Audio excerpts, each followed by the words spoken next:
لیکن اس میں ایک کنڈیشن بھی تو لگائی نا، فمن تبع ہدایا، اور وہ ہدایت کیا ہے؟ ذالک الکتاب لا ریب ھدی للمتقین۔ آج دنیا کا ہم کوئی انسان نہیں کہہ سکتے جو کہے کہ مجھے کوئی ریگریٹ نہیں ہے یا مجھے فیوچر کے حوالے سے کوئی خوف نہیں ہے۔ اب میں اس بات کو اتنا دل پہ لگاؤں گا کہ میرے 8-10 گھنٹے ایک دن اسی بات میں ضائع ہو جائے گا ایک دن کہ یہ میرے رب کا کلام ہے اور میں اس سے محبت کرتا ہوں۔ وَلَقَدْ يَسَّرْنَا الْقُرْآنَ لِلذِّكْرِ فَهَلْ مِن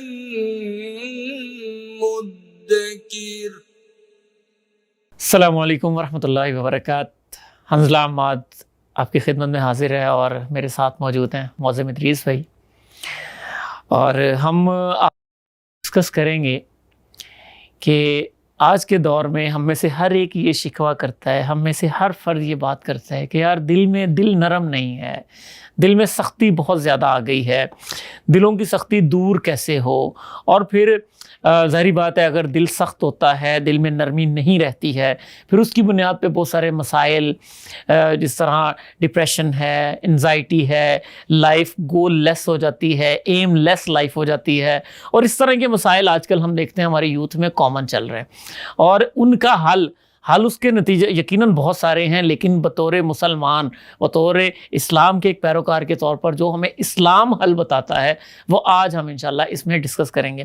یقینی طور پر ایک میں کلیریفیکیشن اس میں کر دوں کہ ہم کوئی ایز اے سائیکیٹرسٹ یہ بات نہیں کر رہے، نہ ہم کوئی ایز اے مطلب اس میں ماہر نفسیات کی حیثیت سے بات کریں گے، بلکہ ہماری یہ کوشش ہوگی کہ وہ ایسی ہستیاں جو اپنی لائف میں اپنے مشن اور اپنے گول کے ساتھ سب سے زیادہ کمیٹڈ تھیں اور ان کی کمٹمنٹ کو دنیا نے دیکھا، ان کی زندگی کی مثالوں سے ہم یہ سیکھیں کہ کیسے اپنی لائف کو ایک آپ فل آف گول اور فل آف ایک تھرل اور جس کو آپ یہ کہتے ہیں کہ ایک موٹیویشن کے ساتھ بھرپور رکھ سکتے ہیں، یہ کیسے بنایا جا سکتا ہے۔ تو یہ آج ہم انشاءاللہ معظم بھائی کے ساتھ ڈسکس کریں گے۔ تو معظم بھائی کیا اس میں پہلی چیز کیا ذہن میں آتی ہے کہ ایک انسان کے لیے سب سے بہترین چیز کیا ہے کہ اس کو لائف کا مقصد، اپنی زندگی کی موٹیویشن اور یہ اس کو سیکھنے میں کیا چیز سب سے پہلے سامنے آتی ہے؟ بہت شکریہ حنظلہ بھائی، آپ نے جو ہے نا اس بڑے اہم موضوع کے اوپر جو ہے نا وہ بات شروع کی ہے۔ ہم دیکھتے ہیں کہ اس دور میں یہ بہت ایشو موجود ہے اور بڑھتا جا رہا ہے وقت کے ساتھ ساتھ۔ خاص طور پہ میں دیکھتا ہوں کہ ہماری جو یوتھ ہے ان کے ہاں بہت سارے مسائل ہیں، وہ اضطراب کا شکار ہیں، ان کے سامنے یعنی کوئی ان کے یعنی فیوچر کی کوئی پکچر ان کے سامنے کلیئر نہیں ہے۔ تو اس حوالے سے ہمیں کیا کرنا چاہیے، ہمیں کیا سوچنا چاہیے، ہمیں کیا لائن آف ایکشن لینی چاہیے، تو یہ بہت اہم جو ہے نا وہ چیز ہے۔ تو اس حوالے سے میں گزارش کروں گا کہ ہمیں بطور مسلم ہمیں یہ دیکھنا چاہیے کہ جن حالات کے اندر اسلام جو ہے وہ اللہ تعالیٰ نے نبی کریم صلی اللہ علیہ وسلم کو بھیجا اور اسلام دنیا میں پھیلا اور نبی کریم صلی اللہ علیہ وسلم دنیا میں تشریف لائے، تو اس وقت سوسائٹی کے اندر یہ سارے مسائل بدرجہ اتم پائے جاتے تھے، بالکل یہ چیزیں موجود تھیں، ایسے ہی ہے، اور اس کو ہم کہتے ہیں کہ وہ جہالت کا دور تھا اور لوگ سوشلی بالکل ختم ہو چکے تھے، اور اسی طرح تاریخ دور کہا جاتا ہے، تاریخ دور تھا، ایتھکس ختم ہو گئی تھیں، بے شمار مسائل تھے، مورالٹی نہیں تھی، ایک دوسرے کے ساتھ تعلقات بڑی یعنی عجیب کیفیت میں چلے گئے تھے، ایک دوسرے کو برداشت کرنا۔ تو ان حالات میں کون سی چیز تھی جس نے پورے معاشرے کو چینج کر دیا، اور اس کو نہ صرف ہم تسلیم کرتے ہیں بلکہ پوری دنیا اس کو تسلیم کرتی ہے؟ بالکل ایسے ہی ہے۔ تو اس میں جو میں سمجھتا ہوں جو بنیادی کردار تھا وہ قرآن مجید تھا۔ بالکل، یہ قرآن مجید نے ان کے، اور سب سے پہلے قرآن اثر کرتا ہے دل کے اوپر۔ زبردست۔ ہماری بدقسمتی یہ ہے جس دور میں ہم پیدا ہوئے ہیں، ہم میٹیریلسٹک دور میں پیدا ہوئے ہیں۔ بالکل، انسان صبح اٹھتا ہے، صبح سے لے کے شام تک وہ مادہ، میٹر، اپنے نظر آنے والی دنیا، اس کے پیچھے بھاگ رہا ہوتا ہے۔ وہ اس کے لیے ٹائم، اس کے پاس ٹائم نہیں ہے کہ وہ اپنے لیے سوچے کہ میرا دل کن چیزوں سے خوش ہوتا ہے، میرا دل کن چیزوں سے پریشان ہوتا ہے، کون سی چیزیں ہیں جو میرے دل کو سکون مہیا کر سکتی ہیں۔ تو یہ آج کے دور کا المیہ ہے۔ کوئی انسان اپنا پیشن فالو نہیں کر رہا، اگر ہم آج کے ورڈز میں کہیں تو ہم میں سے کوئی ایسا نہیں ہوتا جو اپنا پیشن فالو نہیں کر رہا۔ اب وہ پیشن کوئی بھی ہو سکتا ہے. اچھا ظاہری بات ہے اگر ہم جس طرح نبی کریم صلی اللہ علیہ وسلم کی زندگی کی طرف دیکھتے ہیں, صحابہ کرام کی زندگیاں ہم دیکھتے ہیں, تو ان کی زندگیوں میں بھی ایک پیشن تھا, ایک موٹیویشن تھی. نبی کریم صلی اللہ علیہ وسلم کی زندگی میں ایک پیشن اور موٹیویشن کیا تھی کہ بھئی ہر انسان کو, اور جو اتنا عرب ہے وہاں پر اسلام کی دعوت ہر شخص تک پہنچانی ہے, ایک پیشن تھا. اور ہم دیکھتے ہیں کہ ہارڈلز تھیں, مشکلات تھیں, مطلب کیا کیا نہیں ہوا مکہ میں. نبی کریم صلی اللہ علیہ وسلم کے ساتھ کفار مکہ نے کیا کیا نہیں کیا. 3 سال کا سوشل بائیکاٹ, اور وہ بھی اس دور میں جب کچھ بھی نہیں تھا. لائک آپ قبائل کی ایک زندگی ہے اور اس میں, اور اس کے باوجود وہ اپنے آپ کو لے کے چل رہے ہیں. Never give up. کبھی ایسا نہیں ہوتا ہے کہ کوئی گیو اپ کی بات ہو کہ وہ کہیں کہ یار ایسا کوئی معاملہ نہیں ہے, بلکہ دن بہ دن آگے ہی بڑھتے جا رہے ہیں, اور یہ یقیناً قرآن مجید کے ساتھ تعلق ہی تھا. آپ نے بڑی خوبصورت بات کی ہے. دیکھیں اس میں اگر ہم بنیاد سے دیکھیں کہ قرآن نے کس طرح اٹھایا ہے, فَاصْدَعْ بِمَا تُؤْمَرْ وَأَعْرِضْ عَنِ الْجَاهِلِينَ. بالکل کہ آپ اپنا پیغام لے کے اٹھیے اور ان جاہلوں سے اعراض کیجئے. شروع میں جو ہرڈلز آئیں, جو یہ بالکل اسی طرح وَإِذَا خَاطَبَهُمُ الْجَاهِلُونَ قَالُوا سَلَامًا.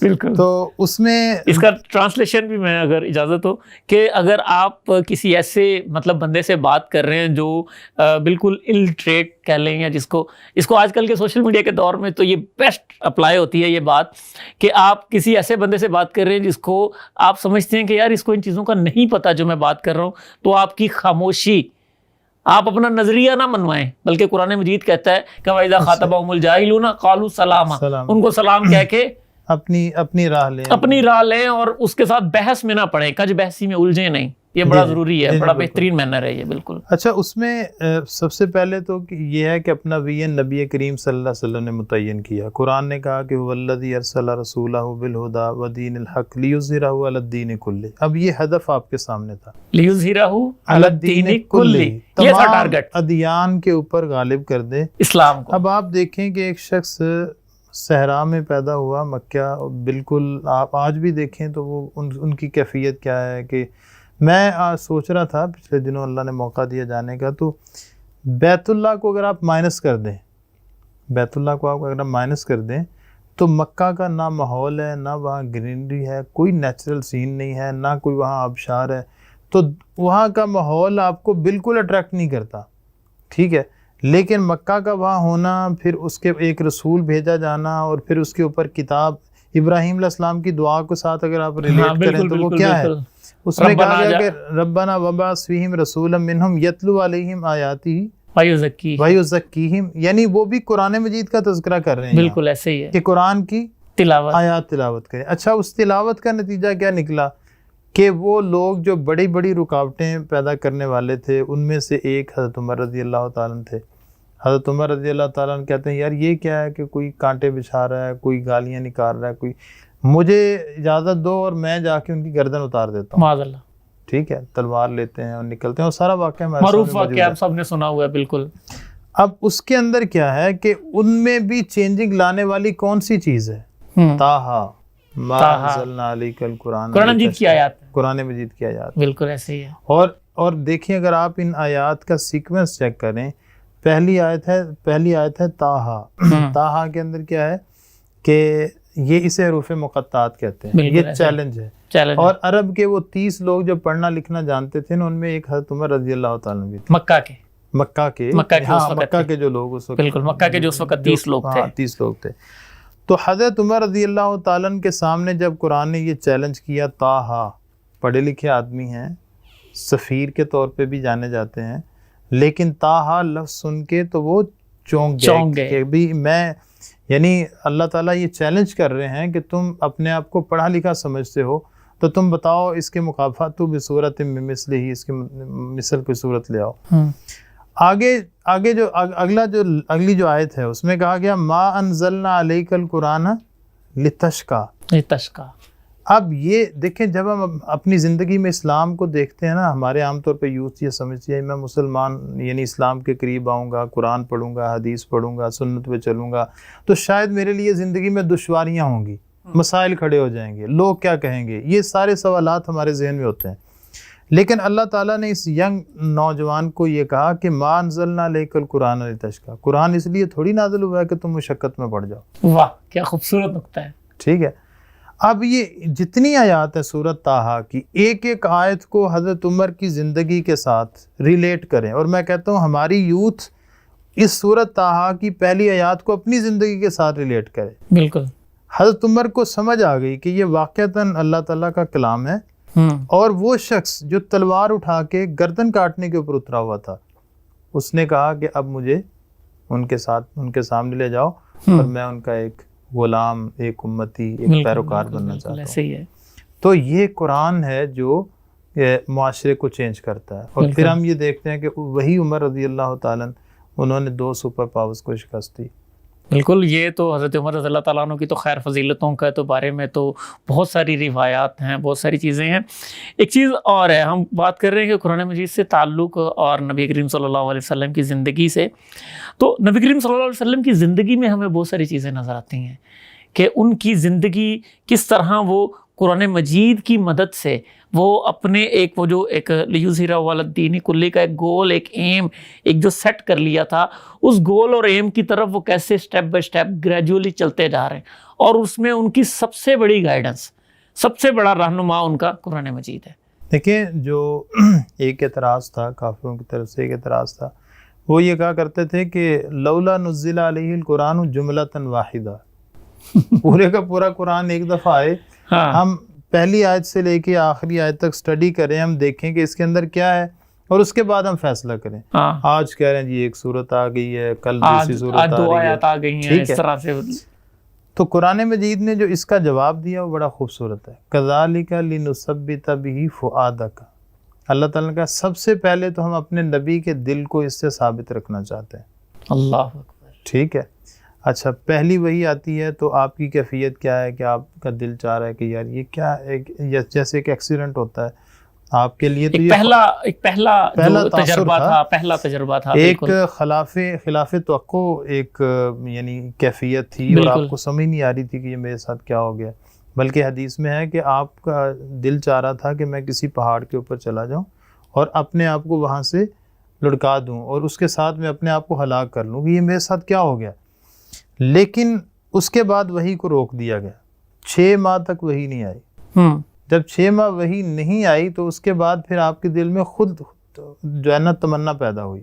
ٹھیک ہے، تو یہ قرآن کا نزول جو ہے سچویشن کے اعتبار سے اترنا اور سچویشن میں ایک پراپر گائیڈنس دے دینا، یہ دراصل ہم سب کے لیے پیغام ہے کہ ہماری زندگی میں مختلف سچویشنز آئیں گی۔ بالکل، کبھی ہم مایوس ہوں گے، کبھی ہمیں کوئی فیصلہ کرنا ہوگا، کبھی ہمیں دلیری دکھانی ہوگی، ٹھیک ہے، کبھی ہمیں بعض اوقات جو ہے نا وہ پیش قدمی کرنی ہوگی، کبھی پس قدمی بھی کرنی ہوگی، کبھی ایڈوانس کرنا ہے، کبھی بیک سٹیپ لینا ہے، کبھی ہمیں ایفینسو ہونا ہے، کبھی ڈیفینسو ہونا ہے۔ بالکل، تو یہ دونوں سچویشنز کے اندر قرآن آپ کو بتاتا ہے کہ how you have to perform, اب آپ نے کیسے جو ہے نا فیصلہ لینا ہے۔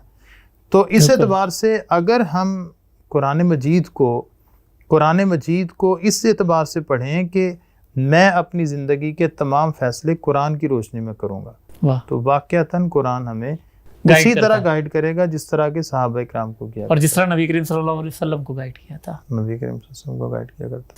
مزمل بالکل ایسے ہی ہے، اگر آج کا نوجوان بھی یہ سمجھے کہ قرآن مجید میرے لیے نازل ہوا ہے، جس طرح ہم لاسٹ ایپیسوڈ میں بھی لاسٹ ڈسکشن میں بات کر رہے تھے کہ وہ قرآن مجید کو صرف اس لیے نہ پڑھے کہ بس اس سے کوئی مجھے نیکیاں گننی ہیں یا اگلے دن ایگزام ہے تو بس اس دن ایک دن پہلے تلاوت کریں۔ ہمارے یہاں یہ ٹرینڈ ہے، ایگزام سیزن آتا ہے نا تو سر پہ ٹوپی آ جاتی ہے، شیپ تھوڑی بڑھ جاتی ہے، ہر بندہ ذرا مذہبی سا، اور ایک اور بھی ہے مطلب مذہبی ہونے کی وجہ ایک اور ہو جاتی ہے کہ، اور یہ باقاعدہ میم بن گئی ہے، ٹرینڈ بن گیا ہوا ہے کہ سو کالڈ ہے، حالانکہ یہ اپنی اصل میں یہ معاملہ غلط ہے، لیکن ہمارے یہاں کہا جاتا ہے کہ بریک اپ ہوا ہے تو مولوی بن گیا، حالانکہ وہ تو ریلیشن شپ ہے ہی غلط، تو وہ ایک ریئیکشن میں، یعنی ہمارے یہاں پہ معروف ہے کہ آپ کا بریک اپ ہوا ہے تو یا آپ جم میں جائیں گے یا آپ مولوی بن جائیں گے، تو ایسا نہیں ہے، قرآن مجید اس لیے نہیں ہے، بلکہ وہ اس لیے ہے کہ آپ کا ایک لائف کا مینول ہے، اور ایک ایسا مینول ہے جو آپ کو سٹیپ بائی سٹیپ آپ کو گائیڈ کر رہا ہوتا ہے کہ ہاں بھائی اب تم ڈسٹریس میں ہو, اب تم انزائٹی میں ہو, اب تم ڈپریشن میں ہو. پھر انسان دیکھتا ہے کہ اچھا مطلب ایک وقت آتا ہے میرے کیریئر میں اپنے کھڑا ہو کے دیکھ رہا ہوتا ہوں, ایسے میرے سامنے چوائسیز آپشنز مر رہے ہوتے ہیں. مجھے لگ رہا ہوتا ہے یار میں کیا کروں, میں دنیا میں کیوں آیا ہوں, اور زندگی کا مقصد کیا ہے, میں نہ بھی آتا تو کیا فرق پڑ جاتا, میں نے آگے کیا کر لیا. ایسی سٹیجز آتی ہیں اور خاص طور پر آج کل کے نوجوانوں میں یہ کامن ہے, ہم پہ بھی آئی تھیں ایسی سٹیجز آ جاتی ہیں. تو یہ وہ وقت ہوتا ہے جب آپ قرآن مجید کھولتے ہیں, جب آپ نبی کریم صلی اللہ علیہ وسلم کی سیرت دیکھتے ہیں, تو اس سے ہمیں پتہ لگتا ہے کہ نبی کریم صلی اللہ علیہ وسلم کیسے ایسے حالات سے اور ان چیزوں سے آگے بڑھے, اور بالخصوص صحابہ اکرام رضی اللہ تعالیٰ عنہم کہ وہ کس طرح سے. اور دیکھیں نا یہ بڑی چھوٹی سی بات لگتی ہے, نبی کریم صلی اللہ علیہ وسلم 40 سال کے ہیں, نبوت کا اعلان ہوتا ہے, 13 سال مکہ میں. مکہ کا سارا سال بالکل سارا جو ٹائم پیریڈ ہے وہ بالکل ایک کہہ لیں کہ انفرادی دعوت ہے, اور ایک شخص کو دعوت ہے, اور بڑے لمیٹڈ سے لوگ مسلمان ہیں.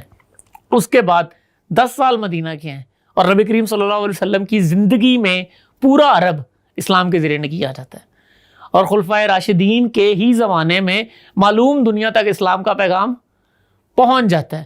اور میرا خیال ہے اگلے تقریباً 1 صدی سے پہلے صرف پیغام نہیں پہنچتا بلکہ پورا اسلام کنکر کر چکا ہوتا ہے پورے کے پورے ورلڈ کو. اس وقت کے 3 بر اعظم معلوم تھے, تینوں بر اعظم پر اسلام کی حکومت تھی. تو یہ وہ روڈ میپ ہے جو آج کے ہمارے. تو نبی کریم صلی اللہ علیہ وسلم کی زندگی سے کوئی اور ایسی مثالیں جو موٹیویشن دیں کہ اگر کبھی آپ پھنسے ہوں تو کس طرح سے آگے قرآن مجید کی روشنی میں نکل سکتے ہیں. دیکھیں آپ نے جو حوالہ دیا کہ نبی کریم صلی اللہ علیہ وسلم کے زمانے میں اسلام کا پھیلنا عرب کی حد تک, پھر خلفاء کے دور میں اس کو اور آگے نکلنا, اس میں آپ نے قرآن کی بات کی, بالکل صحیح کہا. اگر میں اقبال کے الفاظ میں کہوں تو وہ جو شعر ہے کہ وہ زمانے میں معزز تھے مسلمان ہو کر, اور تم خار ہوئے تارک قرآن. ان اللہ یرفع بہذا الکتاب اقواما ویضع بہا آخرین, کہ اس قرآن کے ساتھ ہی اللہ تعالیٰ قوموں کو اٹھائے گا, اور اس کو چھوڑنے کی وجہ سے اللہ تعالیٰ قوموں کو گرا.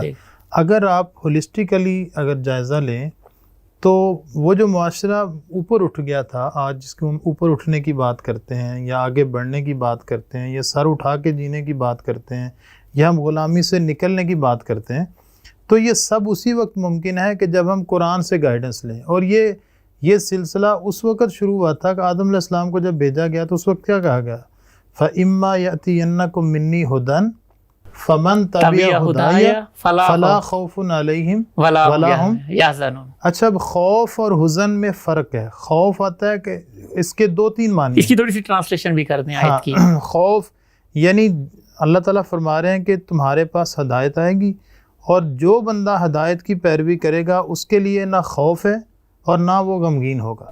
بالکل.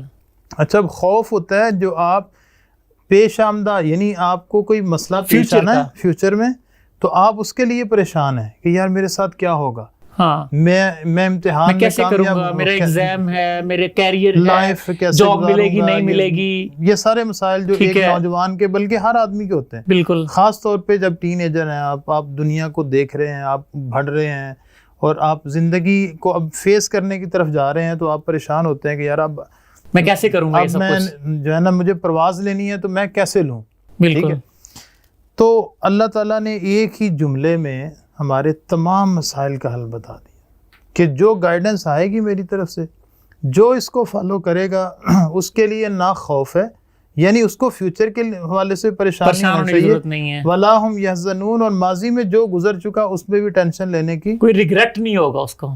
حنظلہ بھائی آپ دنیا کے اس وقت دیکھیں جتنے بھی آپ کے سامنے موٹیویشنل سپیکرز ہیں, جتنی کتابیں دنیا میں لکھی گئی ہیں سٹریس کم کرنے کی, خوشی حاصل کرنے کی, وہ سب آپ کو یہی بتا رہے ہوتے ہیں کہ یار ماضی کو بھی چھوڑ دو, فیوچر سے بھی پریشانی, اس کو بھی حال میں جیو. تقریباً سب کا نٹشل یہی ہے. ہاں بالکل. اور وہ قرآن مجید میں سورہ البقرہ میں بتا دیا گیا. ٹھیک ہے, فلا خوف علیہم ولا ہم یحزنون. اور دوسری طرف ایک اور آیت کو جب آپ ریلیٹ کرتے ہیں, الا ان اولیاء اللہ فلا خوف علیہم لا خوف علیہم ولا ہم یحزنون. لیکن اس میں ایک کنڈیشن بھی تو لگائی نا, فمن تبع ہدایا, اور وہ ہدایت کیا ہے؟ قرآن ذالک مجید الکتاب لا لا ریب ریب فیہ فیہ ھدی متقین. للمتقین، کہ یہ گائیڈنس ہے. وہ ڈاکٹر ذاکر نائک ایک بڑی خوبصورت بات کرتے ہوتے ہیں، کہتے ہیں جب آپ کوئی مشینری لے کے آتے ہیں مارکیٹ سے تو آپ اس کے ساتھ ایک اس کی مینول ہوتا ہے، مینول ہوتا ہے، انسٹرکشنل مینول. ہاں اس کے اندر انسٹرکشن لکھی ہوئی ہیں کہ آپ نے اس کو کس طرح سے پلے کرنا ہے، کس طرح اس کی صفائی ہوگی، کس طرح اس کی مینٹیننس ہوگی. اب اگر آپ اس کے مطابق کریں گے تو وہ آپ کی مشینری ٹھیک چلے گی. تو قرآن مجید کہہ لیں کہ انسانیت کے لیے ایک ہدایت نامہ ہے اس کے خالق کی طرف سے. جس طرح کمپنی ایک ہدایت نامہ جاری کرتی ہے، اس ہدایت نامے کے مطابق آپ اس مشینری کو ڈیل کریں گے تو وہ صحیح چلے گی. بالکل.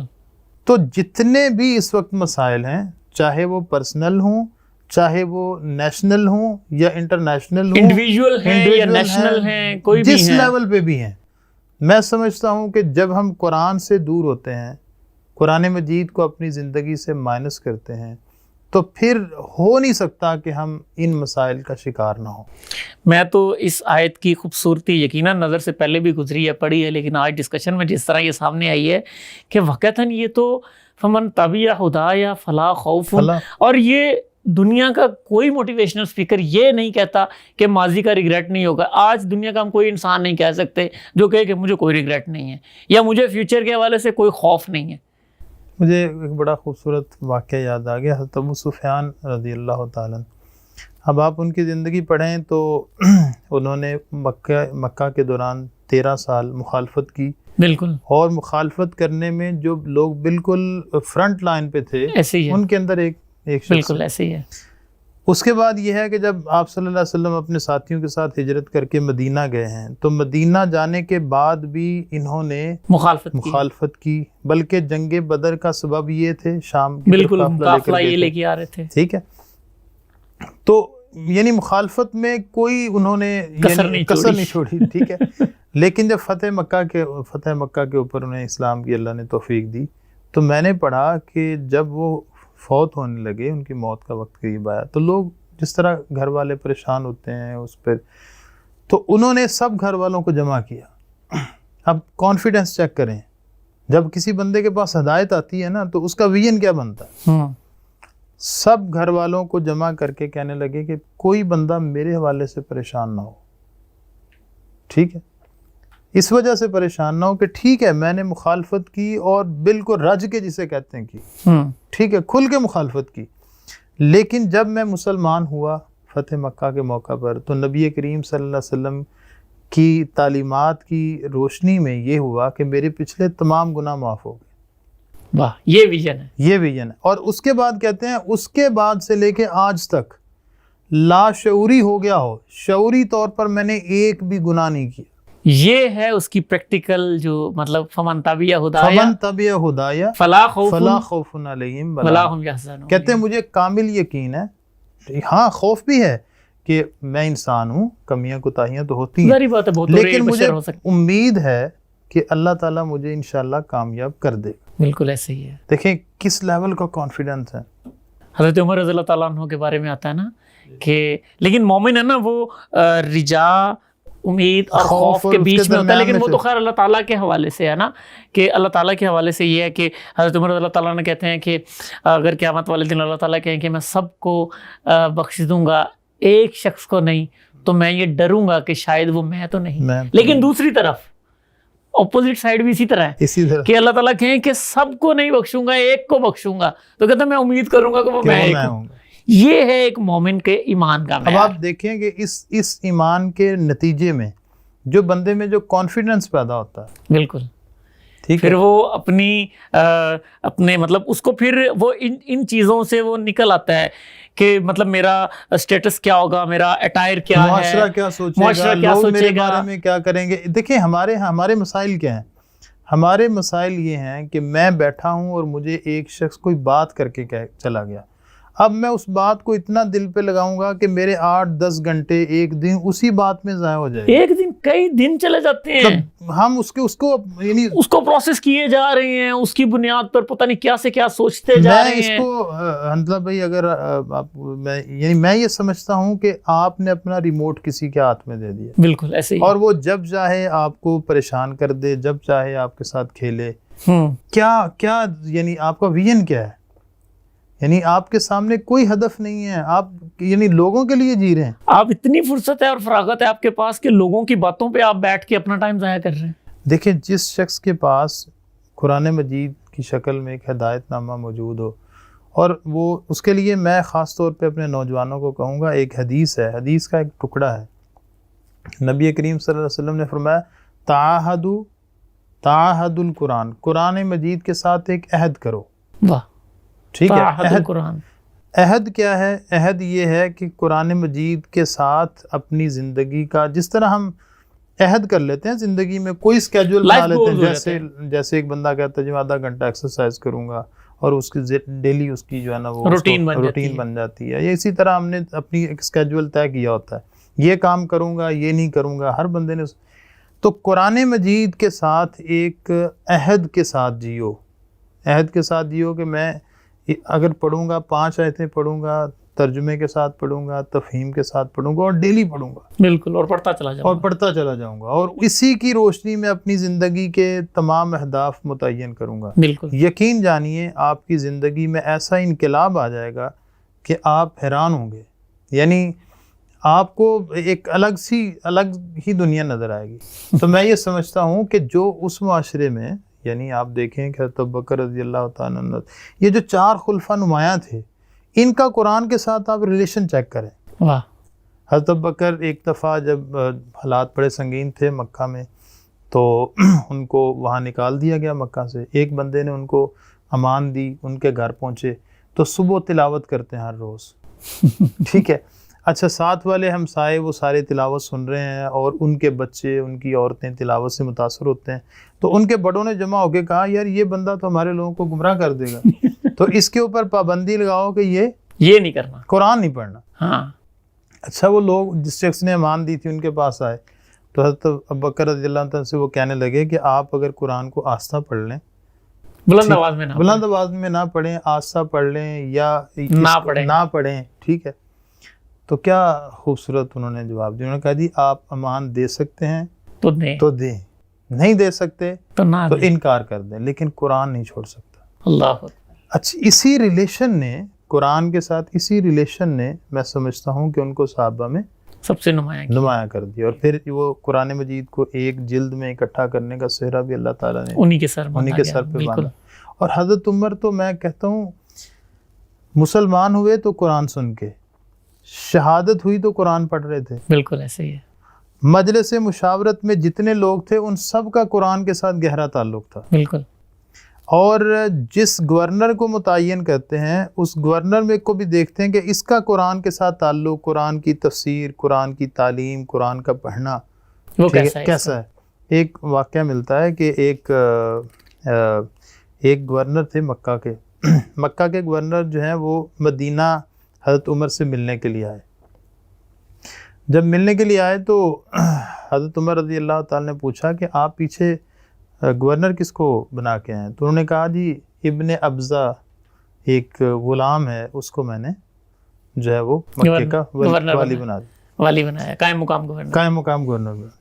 تو حضرت عمر کہنے لگے یار ایک غلام، وہاں قریشی ہیں، ہاشمی ہیں، اور بڑے بڑے خاندان ہیں، اس وقت کا جو ایک سوشل کلچر تھا، ایک فیبرک تھا سوسائٹی کا، اس میں یہ بڑا ویئرڈ تھا، ایک عجیب یعنی فیصلہ تھا بظاہر۔ تو انہوں نے کہا جی اصل بات یہ ہے کہ مکے کی حدود میں جتنے لوگ موجود ہیں ان میں سے یہ شخص اگرچہ غلام ہے لیکن قرآن مجید پڑھنا، اس کی تفسیر کو سمجھنا، اس کا فہم سمجھنا اور اس پر عمل کرنا، اس اعتبار سے میں نے اس شخص کو قرآن کے ساتھ سب سے زیادہ گہرا تعلق میں نے اس شخص کا پایا۔ تو حضرت عمر رضی اللہ تعالیٰ خوش ہوئے، چہرہ کھلکھلا اٹھا اور کہنے لگے کہ تو نے بالکل درست فیصلہ کیا ہے۔ بالکل، یہ اسی طرح ہی ہے معظم بھائی کہ قرآن مجید آپ کو ایک نہ صرف زندگی کا مقصد دیتا ہے بلکہ مقصد سے بڑھ کے میں بار بار وہ بات اپنی شاید ریپیٹیشن میں نہ آ جائے کہ کہیں کہ یار کیا بات، ایک ہی بات باری باری کرتے جا رہے ہیں. میں چاہتا ہوں کہ ہم قرآن مجید کو نا ایک تقدس کا درجہ دے دیتے ہیں کہ ہاں وہ ہے ہمارے لیے بڑی مقدس کتاب ہے، لیکن اس کا ایک مطلب اس کا نتیجہ کیا ہوتا ہے کہ ہم پھر اس کو پڑھتے نہیں ہیں، اس کو ایز اے گائیڈ بک نہیں لیتے. تو اس سے کائنڈلی بڑھ کے نا تھوڑا سا قرآن مجید کو پڑھنا شروع کریں. میں ایڈ کروں آپ کی بات میں تھوڑا. دیکھیں تقدس کا انکار نہیں ہم کر رہے، بالکل نہیں کر رہے ہم، وہ ہماری مقدس کتاب ہے، اس میں کوئی شک نہیں. بلکہ حضرت اکرمہ رضی اللہ تعالیٰ، اکرمہ بن ابی جہل ان کے والد اسلام کے سب سے سخت مخالف تھے جی، لیکن جب مسلمان ہوئے تو ان کے بارے میں ملتا ہے کہ کثرت سے قرآن کی تلاوت کرتے، قرآن کے ساتھ. ہاں حضرت اکرمہ. اور میں نے پڑھا کہ حضرت اکرمہ جو ہیں وہ قرآن سے اس قدر محبت کرتے تھے کہ ان کو اپنے سینے پہ رکھتے اور بعض دفعہ ان کی آنکھیں اشک بار ہو جاتی اور وہ یعنی اس بات پر شکر ادا کرتے کہ اللہ تعالیٰ کا کلام ایک ہمارے درمیان میں موجود ہے اور یہ لفظ زبان سے نکالتے کہ یہ میرے رب کا کلام ہے اور میں اس سے محبت کرتا ہوں. دیکھیں یہ ایک تقدس ہے. دیکھیں نا اب یہ اسی طرح ہی ہے نا کہ یہ ہمارے لیے ایک بہت بڑا میں اس کو یوں کہتا ہوں کہ اللہ تعالیٰ نے انسان کو اس دنیا پر بھیجا تو خدا نخواستہ اس کو چھوڑ نہیں دیا ہے کہ وہ خود ہی ایفرٹ کرے، وہ خود ہی اپنا راستہ ڈھونڈتا پھرے، بلکہ اللہ تعالیٰ کہتا ہے نا لقد من اللہ علی المؤمنین اذ بعث فیہم. تو یہ وہی ہے کہ اللہ تعالیٰ نے ہم پہ احسان کیا ہے بھائی. یہ احسان ہے کہ ہمیں اللہ تعالیٰ نے قرآن مجید کی شکل میں، نبی کریم صلی اللہ علیہ وسلم کی شکل میں ہمیں ایک نعمت دی ہے، اور یہ اگر ہم اس سے فائدہ نہ اٹھائیں تو پھر مسلمانی کاہے کی، بالکل پھر کاہے کی مسلمانی، اور پھر کاہے کا دعویٰ اسلام.